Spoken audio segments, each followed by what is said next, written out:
नजीर एक साधारण इंसान था।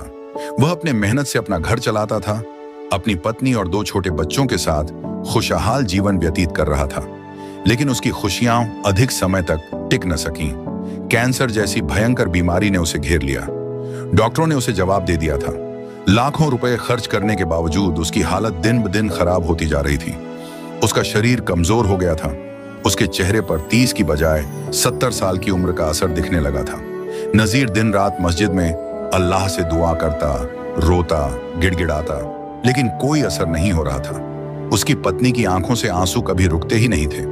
बच्चे मासूम थे, लेकिन उनके चेहरे पर भी अब मुस्कान नहीं बची थी। इसी बीच गांव के एक बुजुर्ग ने नजीर से कहा, नजीर बेटा, हमारे गांव से कुछ दूर लाखनवाड़ी के जंगल में गुणा बाबा रहते हैं। वे चमत्कारी संत हैं जो हर असंभव को संभव बना देते हैं।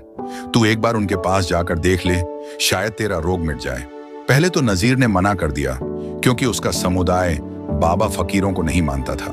लेकिन जब उसने अपनी पत्नी और बच्चों की तरफ देखा तो उसका दिल भर आया। वह उन्हें बेसहारा नहीं छोड़ सकता था। आखिरकार उसने गुणा बाबा के पास जाने का फैसला किया। अगले दिन सूरज की पहली किरण के साथ ही नजीर सफर पर निकल पड़ा।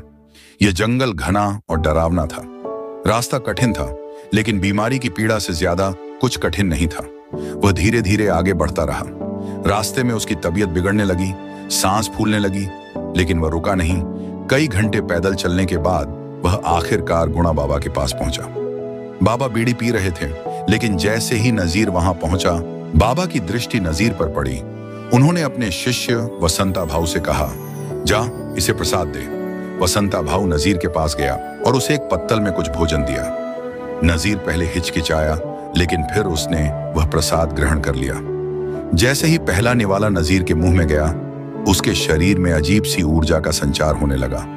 उसकी पीड़ा कम होने लगी, उसकी सांसें स्थिर होने लगीं और उसके शरीर में जैसे नई जिंदगी का संचार अनुमोहन हो गया।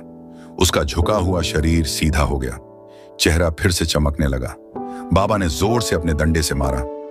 कुछ ही मिनटों में कैंसर जैसी भयानक बीमारी उसके शरीर से पूरी तरह समाप्त हो गई। नजीर को पहले विश्वास नहीं हुआ। उसने खुद को छू कर देखा, दौड़कर देखा, जमीन पर बैठकर रोने लगा। लेकिन यह कोई सपना नहीं था, यह हकीकत थी। नजीर पूरी तरह स्वस्थ हो चुका था। नजीर दौड़कर गुणा बाबा के चरणों में गिर गया। आंसुओं से उनके पैर भीग गए। उसने बाबा से कहा, बाबा, आपने मुझे नया जीवन दिया है। मैं अब आपका सेवक बनकर यहां रहूंगा। गुणा बाबा सिर्फ मुस्कुराए और बोले, पूर्णिमा होने के बाद चला जाना। इस तरह नजीर की जीवन कहानी थी दोस्तों। यह चमत्कार नहीं, यह नजीर के विश्वास की शक्ति थी। जब इंसान सच्चे मन से किसी शक्ति को पुकारता है तो वह पुकार व्यर्थ नहीं जाती। इस घटना के बाद गुणा बाबा की ख्याति पूरे प्रदेश में फैल गई। दूर दूर से लोग उनके पास अपनी बिगड़ी किस्मत को संवारने आने लगे। जो भी उनकी दर पर आता, उसकी सभी परेशानियां दूर हो जाती। नजीर भी अब बाबा के साथ रहने लगा और उनकी सेवा में खुद को समर्पित कर दिया। वह एक उदाहरण बन गया कि सच्ची आस्था और विश्वास से कोई भी चमत्कार संभव है।